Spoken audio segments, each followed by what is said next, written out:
ভাবে আহত হয়েছেন তাদের অনেকেই আজকের এই অনুষ্ঠানে উপস্থিত আছেন, আমাদের সামনে বক্তব্য রেখেছেন। কেউ কেউ অনুষ্ঠানে অংশগ্রহণকারী আহতদের যারা বক্তব্য রেখেছেন তাদের কষ্টের কথাগুলো আমরা শুনেছি। প্রিয় ভাইরা, আপনাদের কারণে, আপনাদের সাহসী ভূমিকার কারণে যারা শহীদ হয়েছেন, যারা আহত হয়েছেন, আপনাদের সাহসী ভূমিকার কারণে ফ্যাসিবাদী চক্র শুধুমাত্র রাষ্ট্র ক্ষমতা নয়, বরং এই দেশ ছেড়ে পালিয়ে যেতে বাধ্য হয়েছে। 2024 সালের 19 আগস্ট আমি আপনাদের ভূমিকার কথা স্মরণ করে একটি বক্তব্য রেখেছিলাম। সেই বক্তব্যে আমি বলেছিলাম, বিশ্ববিদ্যালয়ের ছাত্র শহীদ আবু সাইদ, মাহফুজুর রহমান মুগ্ধ, কলেজ ছাত্র ওয়াসিম আকরাম, মাদ্রাসা ছাত্র আব্দুল্লাহ আল মামুন, স্কুল ছাত্র রিফাত হোসেন,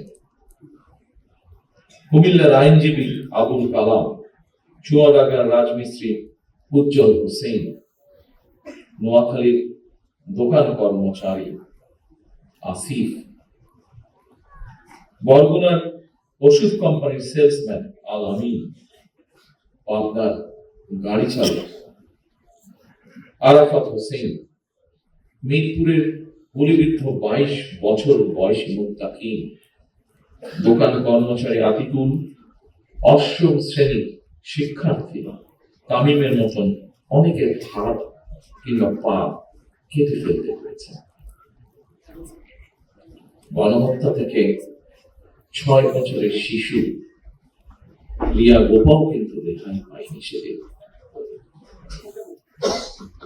এক বক্তব্যে হয়তো আমরা সকলের নাম বলতে পারবো না, এত মানুষ শহীদ হয়েছেন, এত মানুষ আহত হয়েছেন।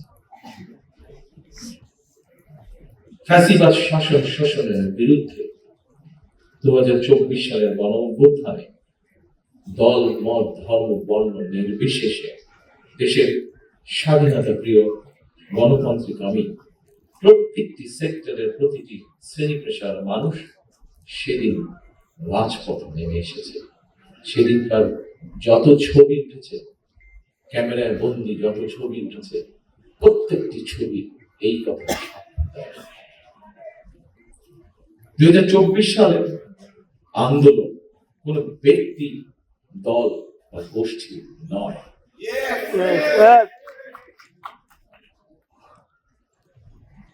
সম্মানিত উপস্থিত শহীদ পরিবারের সদস্যবৃন্দ, সম্মানিত জুলাই যোদ্ধা, এই আন্দোলন ছিল সত্যিকার অর্থে অধিকার হারা গণতান্ত্রিক আমি মানুষের গণ আন্দোলন। এ কারণে আমি বলি 1971 সাল ছিল স্বাধীনতা অর্জনের, 2024 সালের আন্দোলন ছিল দেশ এবং জনগণের স্বাধীনতা রক্ষা। সুতরাং 2024 সালকে যদি সুসংহত করতে হয়, তাহলে দেশের সকল নারী, পুরুষ তথা প্রতিটি নাগরিকের রাজনৈতিক এবং অর্থনৈতিক স্বাধীনতা নিশ্চিত করা অবশ্যই প্রয়োজন। যারা স্বাধীনতা রক্ষার আন্দোলনকে দলীয় স্বার্থ রক্ষার আন্দোলনে পরিণত করতে চায়, তাদের সম্পর্কে স্বাধীনতা প্রিয়, গণতান্ত্রিক আমি প্রিয় মানুষকে অবশ্যই সজাগ থাকা জরুরি। 2024 সালে দেশ এবং জনগণের স্বাধীনতা আন্দোলনে হতাহত পরিবারের স্বজন কিংবা আহতদের অবর্ণনীয় কষ্টের কথা আমরা আজকে আমাদের এই অনুষ্ঠানে শুনেছি।